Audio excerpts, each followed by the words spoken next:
Tervetuloa seuraamaan ensimmäistä ajatuksia B2B-markkinoinnista haastattelua. Mä tulin nyt tänne Herttoniemeen Mikromedian toimistolle ja haasteltavana on Mikromedian toimitusjohtaja Timo Häkkinen. Tervetuloa. Kiitos.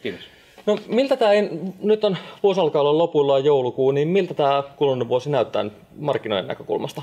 No B2B-markkinoinnissa viimeiset 4-5 vuotta niin ne on ollut tosi mielenkiintoisia. Tämä on muuttunut niin valtavasti, että se tarkoittaa sitä, että niin kuin henkilökohtaisestikin pitää niin kuin koko ajan valmentaa itseään ja tietysti omaa organisaatiotaan, että kaiken aikaa tulee paljon uutta, liittyy se sitten teknologioihin, tapoihin tehdä. Markkina muuttuu koko ajan, nyt esimerkiksi viimeisen vuoden aikana sisältömarkkinointi on niin kuin valtavasti kasvanut. Ja sitten taas toisaalta on jotain yrityksiä, jotka on panostanut sisältömarkkinointiin ja katsonut, että ei se nyt ainoastaan se ainoa kanava ollut, josta niitä liidejä tuotetaan, että ne on myöskin palannut hiukan takaisin ehkä niin kuin outboundin toteuttamiseen. Eli kaiken kaikkiaan niin kuin erittäin mielenkiintoinen vuosi ja varmaan niin kuin jatkossa tämä tulee edelleen jatkuun, että panostukset, kanavat vaihtelee, uusia teknologioita tulee ja se tarkoittaa meille kaikille sitä, että koko ajan täytyy niin kuin itseään kehittää. Joo, no okei, nyt on tosiaan uusi vuosi alkamassa ja sanoin, että tosiaan tulee kaikennäköisiä mielenkiintoisia uusia juttuja, niin jos pitäisi muutama tärkein tuleva trendi, mitä on nyt odotettavassa valita, niin mitä sä sanoisit, että mitkä on nyt ensi vuodella tulossa? Kyllä mä mielenkiinnolla katson sitä, että mitä markkinointiautomaatiossa tulee tapahtumaan. Edelleen mä lasken niin, että ne, jotka markkinointiautomaatio hyödyntää aktiivisesti, ne kuuluu aikaisiin omaksujiin sillä puolella. Ja sitten taas moni tällä hetkellä miettii, että miten markkinointiautomaatio hyödyntää. Onko niin kuin yrityksen kulttuuri valmis siihen ja onko yrityksellä sellaiset resurssit, että markkinointiautomaatio voi alkaa hyödyntää. Ja kaikkein suurin kysymys on se, että mikä markkinointiautomaatiojärjestelmä niin kuin henkilökohtaisesti tai kullekin yritykselle sopii. Tämä on yksi asia, markkinointiautomaatio. Toinen on se, että mihin suuntaan sisältömarkkinointi on menossa. Että todella moni niin kuin satsaa siihen vahvasti ja taas sitten toisaalta, että kenelle se sopii milläkin tavalla, mikä on se rooli osana koko markkinointimiksiä, palettia. Se on yrityskohtainen kysymys. Ja yksi itseäni erittäin paljon kiinnostava aihe, johon niin viittasitkin, se, että miten esimerkiksi account-based markkinointi otetaan eri yrityksissä. En tiedä edes sille tämmöistä niin kuin kunnon suomennosta, itse puhun jostain kohdeyritysmarkkinoinnista, äärettömän kiinnostava aihe ja ensi vuonna tulee varmasti olemaan pinnassa. Minkä takia oikeastaan tämä account-based marketing on nyt vasta sitten nousemassa pintaan? Niin en tiedä, siis moni yritys on tehnyt sitä jo pitkään. Yritykset, jotka hakee isoja asiakkuuksia, ostoprosessit asiakkaan puolella ja myyntiprosessit yrityksen puolella on pitkiä, niin silloin on tietysti luonteva, että keskitytään niihin kohdeasiakkaisiin. Myynnillähän on aina ollut tämmöiset target asiakkaat olemassa, mutta markkinointi on nyt vasta tullut siihen mukaan. Ja on aika luontevaa, että tuleekin, koska aika monessa yrityksessä on tilanne, että 80% liikevaihdosta tulee 20% asiakkaita. Niin miksi sitä ottaisi jo käsittelyyn siellä markkinoinnin vaiheessa?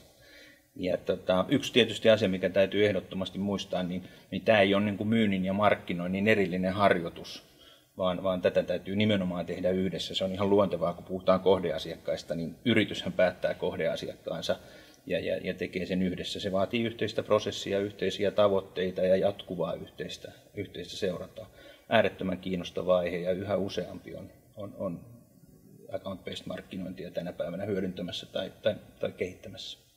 Joo, no miten paljon oikeastaan sitten Suomessa löytyy tuommoisia yrityksiä, jotka siihen nyt on lähtenyt panostamaan, että onko se nyt kuitenkin vielä, ne on vasta ne muutamat edelläkävijät, jotka sitä tekee ja odotettavasti ensi vuonna sitten alkaa yleistyä? Kyllä mä luulen, että ensi vuosi on niin kuin account-based markkinoinnin vuosi.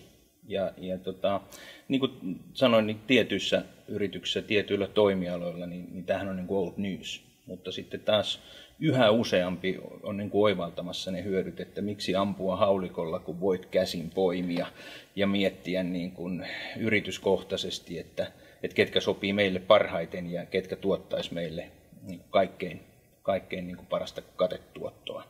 Niin toi tuntuu olevan se hyvä yleinen vertaus, vaikka meneekin edelleen sinne vähän sotaisiin vertauksiin, on se, että ammutko haulikolla vai ammutko tarkkuuskiväärillä. Ihan juuri niin. Ja silloin aina kun sä ammut tarkkuuskiväärillä, niin sun täytyy niin kuin maalata aika hyvin se maali, mihin sä oot ampumassa, tietää että millainen se ihanne asiakas on. Ja silloin niin kuin esimerkiksi asiakas niin kuin insightista muodostuu hyvin tärkeä osa-alue olemassa olevasta asiakastiedosta, synnytettävästä asiakastiedosta, siitä, että minkälaisia niin kuin päättäjiä siellä yrityksissä on, ketkä osallistuu päätöksentekoon juuri sun tuotteen tai palvelun niin kuin ostamisen näkökulmasta.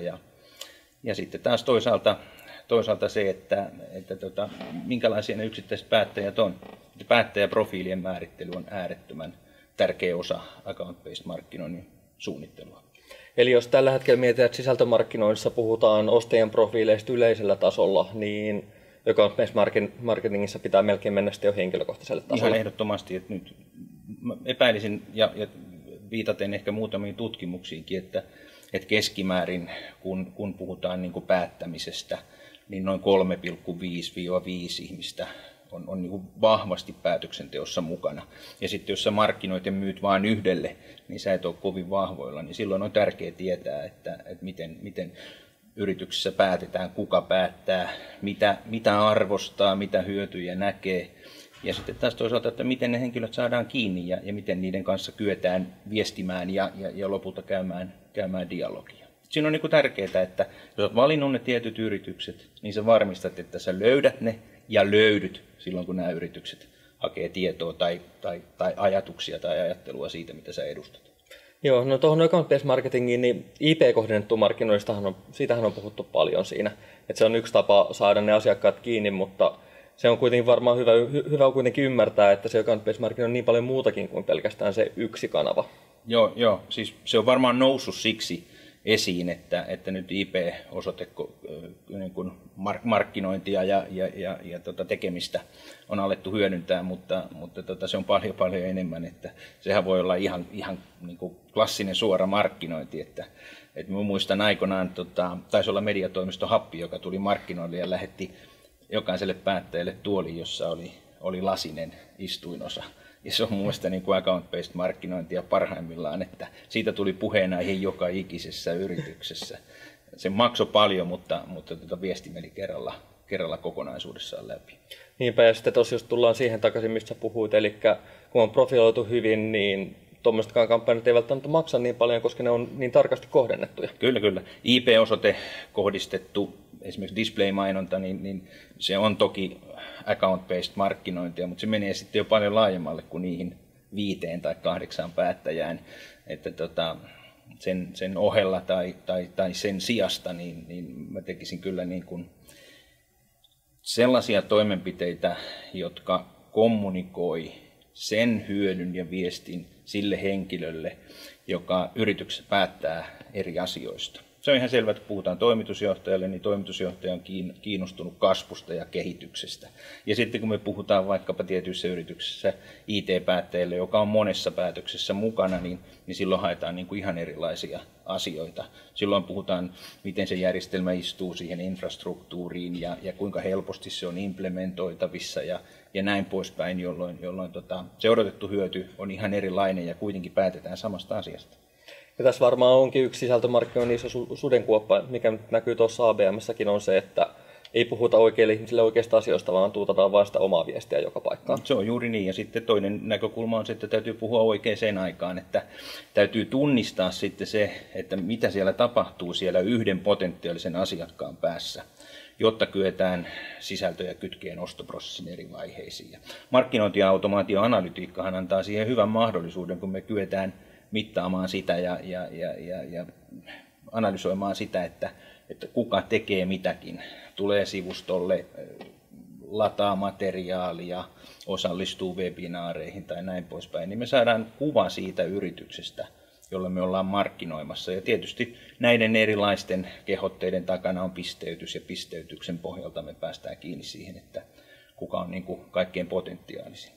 Ja tästä tavalla tullaan varmaan myös siihen, että toisaalta sitten kun markkinoinnin automaatiojärjestelmät ja muuta antaa sitä dataa, niin samalla sitten pitää saada myynniltä se käytännön näkemys, että miten siellä asiakkuudessa tapahtuu, kun sieltä käydään keskustelua kuitenkin. Kyllä, kyllä. Sehän on niin kuin jatkuvaa ja täytyy muistaa, että niin kuin kohdeyritysmarkkinoinnissa jokainen yritys on eri tilanteessa. Että sä et voi pyörittää markkinointiohjelmaa, joka toimii niin kuin kellon lailla samalla tavalla, koska kellotaajuus niissä yrityksissä on eri. Eli niiden ostoprosessit, tarpeet tai tilanteet vaihtelee.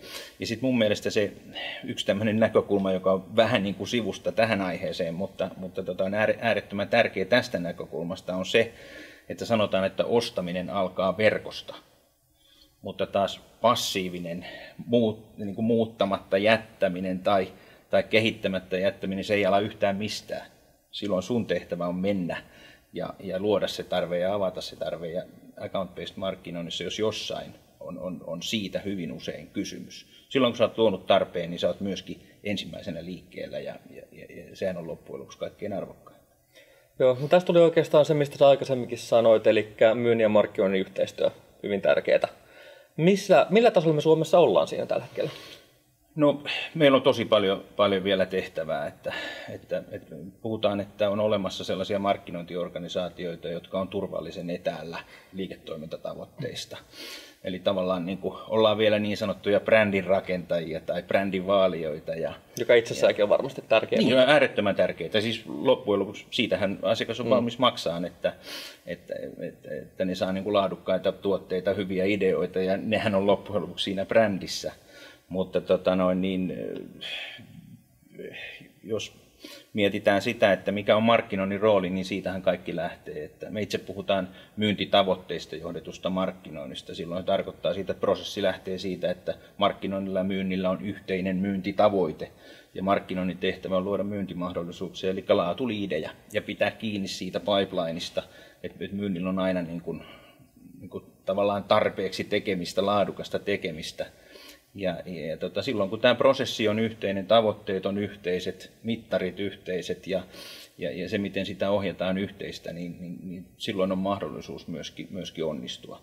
Et jos markkinointi niin kuin omalla tahollaan puuhailee omia asioita ja myynti usein ei arvosta markkinoinnin tekemistä, koska ei ole käsitystä siitä, että mitä kaikkea siellä tapahtuu ja on vähän eri näkemys siitä, että mikä on laatuliidi, niin liidit on patterin välissä ja lopputulos ei voi näyttää hyvältä.